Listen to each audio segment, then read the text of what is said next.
Un piano da mezzo miliardo di euro, potenzialmente in grado di attivare finanziamenti per quasi il triplo, 1 miliardo e 400 milioni, coinvolgendo 13.000 imprese. In attesa della fine dell'emergenza sanitaria, la Regione interviene anche sull'emergenza economica provocata dal coronavirus. Lo fa stanziando 320 milioni di euro, che a loro volta ne attivano altri 270 da parte di terzi, dal MISE al sistema bancario. È un piano chirurgico, cioè che va a intercettare le aree di difficoltà maggiore e quindi in primis tutte le aziende che sono state costrette alla chiusura da un decreto del governo.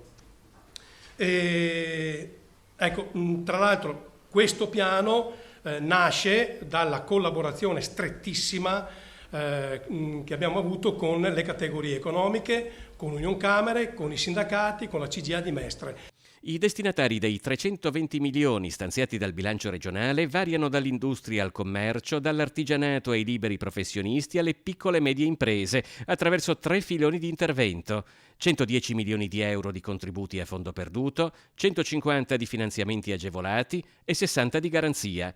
La Regione è impegnata anche sulla rimodulazione delle risorse dei fondi europei. Alcuni orientamenti e programmazioni che erano rivolti ai POR-FESR piuttosto che all'FSE, il Fondo Sociale Europeo, oggi si stanno spostando verso il collega marcato per il mondo dell'impresa, stiamo parlando di 30 milioni di euro circa, altri 32 milioni sono sostegno alla famiglia e ammortizzatori sociali, quindi è assolutamente importante, oltre che alla sanità e al Covid per altri 12 milioni. Quindi queste tre cifre che vi ho dato, 32, 30 e 12, fanno 74 milioni che sono stati rimodulati dai fondi europei in base alle effettive esigenze.